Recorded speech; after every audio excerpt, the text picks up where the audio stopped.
Aujourd'hui est un grand jour, on se retrouve pour l'unboxing de ma nouvelle surjeteuse, la Brother Airflow 3000. Je suis trop contente, on dirait trop que le nom de la machine est un nom de ballet dans Harry Potter. Le Nimbus 2000. Non, la mienne c'est la Airflow 3000. Bon, je viens de poser le carton juste par terre ici parce que c'est plus simple pour moi d'ouvrir, de prendre et de poser sur le bureau. Je vais venir vous montrer tout ça. Lorsque l'on ouvre le carton, on a la machine qui est très bien protégée dans du polystyrène. Et il y a des petits espaces au-dessus pour pouvoir ranger par exemple le livret d'instruction, le petit mot de remerciement pour la commande, mais aussi du matériel pour la machine comme la housse, la pédale, ce petit truc là pour faire passer le fil. Alors vous allez le voir, je n'ai pas seulement acheté cette machine pour son nom, mais bien parce qu'elle a une fonctionnalité toute particulière, c'est qu'elle a un enfilage automatique à air, c'est pour ça qu'elle s'appelle Airflow. En fait, il va y avoir des petits trous qui vont venir aspirer le fil et enfiler la machine toute seule. Ok, alors c'est parti. La première chose que l'on retrouve dans le paquet, c'est bien évidemment le livret d'utilisation, la notice d'utilisation de la machine. Je vous conseille très fortement de lire toutes ces notices, même si c'est barbant, tout simplement parce que pour le prix que vous mettez dans votre machine, eh ben, il vaudrait mieux éviter de ne pas la casser dès la première utilisation parce que vous ne l'avez pas lu. J'ai reçu un petit mot merci pour votre commande. J'ai fait ma commande sur le site coudre-et-broder.com.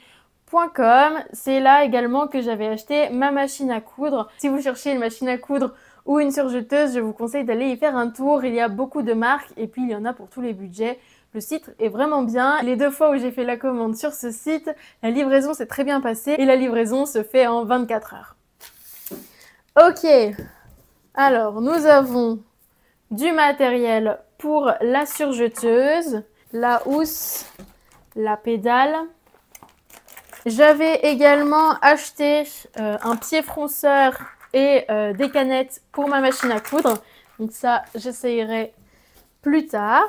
Et j'ai reçu en cadeau des bobines pour ma surjeteuse, donc 4 bobines de la marque Madeira. Ensuite, nous avons une petite boîte avec, je suppose, du matériel pour la surjeteuse. Nous avons le bac pour récupérer les chutes de tissu. Puis voilà, donc là on va venir enlever le polystyrène. Il y avait un papier à l'intérieur qui protégeait la machine. On va venir la sortir. C'est une grosse machine. Elle fait 10 kg.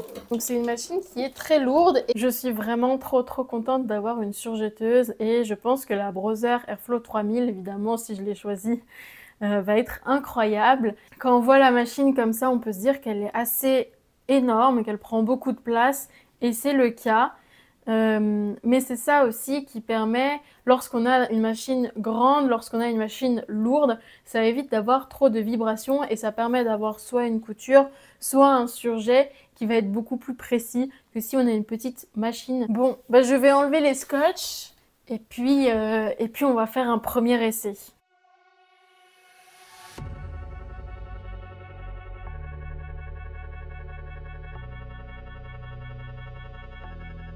Moi, j'ai l'habitude d'utiliser les machines Brother. J'ai testé 2 machines à coudre Brother et je trouve qu'elles sont très simples d'utilisation. On a directement sur la machine à coudre les chemins des fils qui sont expliqués avec des couleurs, etc. Alors, je dois vous avouer que j'ai fait une petite pause dans le film de cette vidéo, tout simplement parce que je suis allée lire la notice de A à Z. Quand même, je ne vais pas donner des conseils que je n'applique pas. C'est une notice qui est très bien faite. Moi, c'est la première fois que j'utilise une surjeteuse. J'ai jamais eu à utiliser une surjeteuse avant. Donc, lorsque j'ouvre et que je vois cette machine, pour moi, c'est assez intimidant et ça n'a pas l'air d'être une machine assez facile d'utilisation. Et franchement, la notice explique très bien, ça explique chaque petit volant, à quoi ça sert, ça explique l'enfilage de la machine, ça explique, ça donne des petits conseils. de couture en fonction du tissu, quels paramètres il faut régler, etc. Donc franchement, c'est une très bonne notice d'utilisation. Donc là, il n'y a pas eu de problème avec ça. On va commencer sur le côté de la machine. Alors le premier bouton, c'est le bouton on-off de la machine avec la prise qui relie le courant et la pédale. Donc on va venir allumer la machine. En bas, j'ai déjà positionné la pédale. Donc c'est une pédale quelconque qu'on pourrait retrouver sur une machine à coudre. Ensuite, ici, on a une grande manette, c'est le volant. Lorsque on va tourner le volant dans le sens anti-horaire, on va descendre ou monter les aiguilles. Ça fonctionne exactement de la même manière que sur une machine à coudre. Grâce à cette manette, on peut régler l'alimentation différentielle. Alors cette surjeteuse, elle est équipée de 2 ensembles de griffes d'entraînement situées sous le pied de biche. Cette manette permet de contrôler la longueur du point. Donc de manière générale, il est positionné sur 3. Après, on peut faire des modifications au fur et à mesure, ou en fonction du tissu plutôt. Et là, cette manette-là, c'est pour la largeur du point. Il nous reste à voir cette manette qui permet de soulever le pied de biche. Dernier bouton, c'est le bouton qui est sous la machine.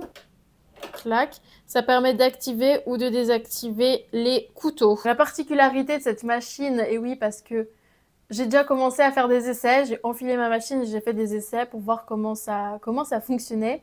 Et la particularité de cette machine, c'est l'enfilage qui est franchement très simple. C'était pas du tout un casse-tête. Alors j'ai jamais eu à utiliser une machine standard, on va dire. Donc je sais pas, ça se trouve c'est pas si compliqué que ça.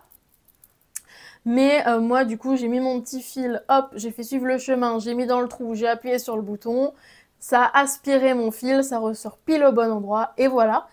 Donc ça, c'est le cas pour les 2 boucleurs, l'enfilage des 2 boucleurs. Et pour l'enfilage des 2 aiguilles, c'est exactement, enfin, c'est pas le même chemin, mais en tout cas, c'est aussi facile que lorsque on enfile une machine à coudre, on suit un petit chemin, hop, on passe dans l'aiguille, et voilà. Donc franchement, pas de difficulté au niveau de l'enfilage de cette machine. Comme vous pouvez le voir, j'ai déjà enfilé ma machine. Ici, j'ai les 4 bobines qui m'avaient été offertes en même temps que j'avais acheté la machine. Donc rapidement, au niveau de l'enfilage, je vous montre le chemin des fils. Il faut bien sûr regarder la notice d'utilisation pour le faire et pour ne pas se tromper. Donc là, il y a le fil qui passe par là et moi, je mets le fil directement dans le trou ici. J'appuie sur ce bouton là et en fait, ça va aspirer mon fil et le faire ressortir ici. Donc là, ma machine, elle est déjà enfilée, je ne vais pas le refaire. Là, c'est pareil, je le passe là, je le mets dans ce trou, j'appuie, hop, ça ressort le fil ici. Pour ce fil-là, je le fais passer là, je suis la petite flèche verte. Et moi, j'enfile directement à la main dans le chat de l'aiguille parce que j'y arrive bien. Mais sinon, il y a également un enfilage automatique où en fait, on appuie là et hop, ça vient mettre le fil directement dans l'aiguille. Là, pareil, on suit ce chemin-là pour passer ici. Ensuite, en termes de matériel, on a le bac à déchets qui vient se positionner tout simplement sous la machine comme ça. Comme ça, hop, tous les déchets sont récupérés ici. Ensuite, on a une petite boîte. On a les disques pour bloquer les bobines de fil. On a également plusieurs pieds presseurs. On en a 3. Tchac. Et tchac. Ces petits filets pour passer par-dessus les bobines. Si on a des bobines avec du fil spécial, un peu détendu comme ça. J'avoue que j'ai jamais utilisé. On a une pince. Si jamais on doit aller guider le fil. Moi, j'y suis arrivée avec les doigts.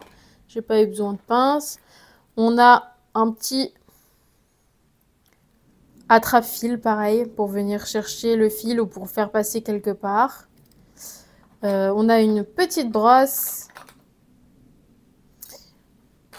On a des aiguilles de rechange.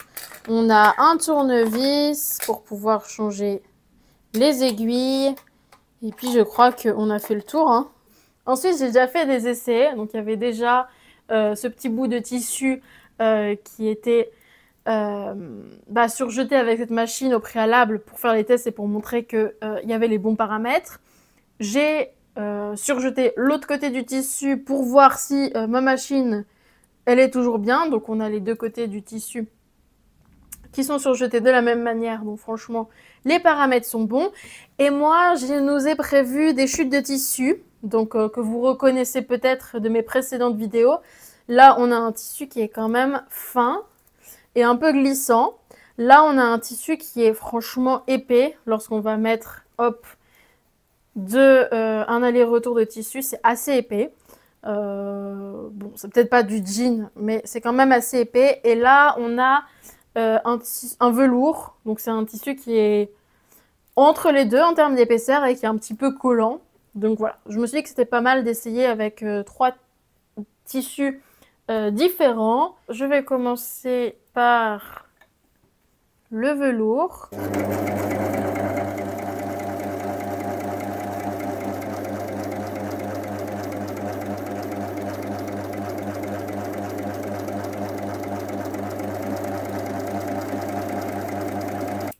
Bon, c'est pas mal, mais c'est un tissu qui est un peu élastique comme ça. Je pourrais peut-être relire la notice d'utilisation pour voir ce qui est préconisé pour les tissus élastiques et comme ça on refait un essai. Alors, comme vous le voyez, ça c'est le tissu que j'ai cousu avec une alimentation différentielle de rapport 1. Donc soit pas de différentiel. Les deux griffes d'entraînement avancent au même rythme.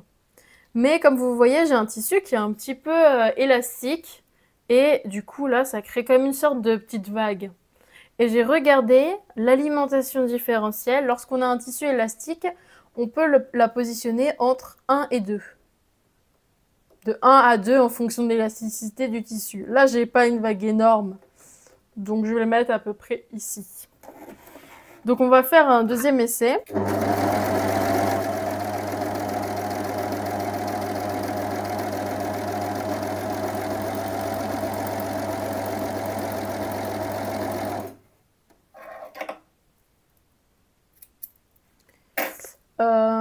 On a la même vague. On va essayer de faire l'autre côté, en mettant carrément à 2. Allons-y. Ça se trouve, c'est pas ce réglage qu'il faut faire.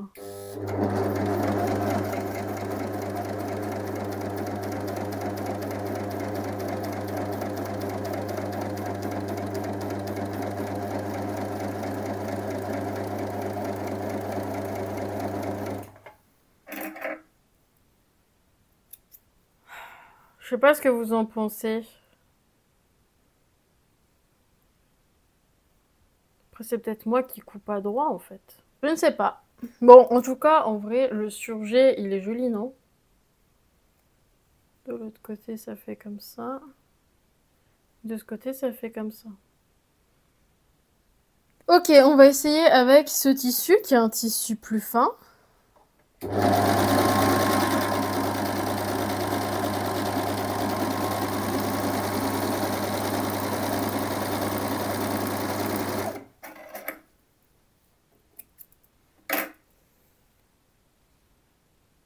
C'est vraiment joli. Et maintenant, on va essayer avec ce tissu qui est un tissu plus épais.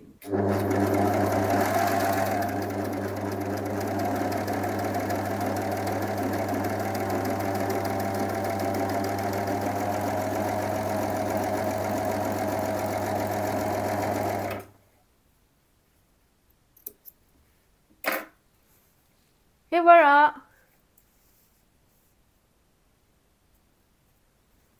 Bon, que le tissu soit épais ou pas, il n'y a vraiment aucune difficulté à couper le tissu et à le surjeter, donc ça, c'est super. Et voilà, je viens de terminer mes tout premiers tests avec cette toute nouvelle surjeteuse. J'en suis trop contente.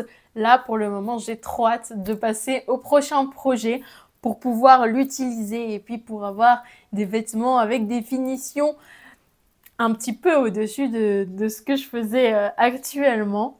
Voilà, le but de cette vidéo, c'était pas de vous faire un tutoriel explicatif sur comment utiliser la machine, sur comment l'enfiler, etc. C'était plutôt vous faire une vidéo où je vous partage ma toute nouvelle acquisition, cette belle machine quand même. Et puis voilà, si ça vous intéresse d'en savoir un peu plus par rapport à cette machine et d'avoir mon retour d'expérience d'ici quelques mois, je pourrais faire une vidéo. Donc dites-le moi dans les commentaires. Et puis d'ici quelques mois, quelques projets, différents types de projets, etc., je pourrais vous faire tout à fait une vidéo retour d'expérience. D'ailleurs, si ça vous intéresse, pour ma machine à coudre, qui est la Brother Innovis, je la sors. Donc, cette machine à coudre, la Brother Innovis A60. Si ça vous intéresse, pareil, que je vous fasse une vidéo retour d'expérience, dites-le moi également dans les commentaires. Pour le coup, celle-là, ça fait plus d'1 an et demi que je l'utilise. J'ai fait de nombreux projets avec. Je pense que je sais utiliser les principales fonctionnalités. Je pense que j'ai à peu près tout testé avec. Elle est vraiment cool en plus. C'est vraiment ma machine d'amour. Et voilà, si vous voulez avoir une petite vidéo retour d'expérience sur ces deux machines-là, dites-le moi, je pourrais vous le faire. Bon, eh bien, merci d'avoir regardé cette vidéo jusqu'au bout. J'espère qu'elle vous a plu. Et puis, comme d'habitude, un petit j'aime, un petit commentaire, etc. Ça fait toujours plaisir. Et puis voilà, à dans 2 semaines.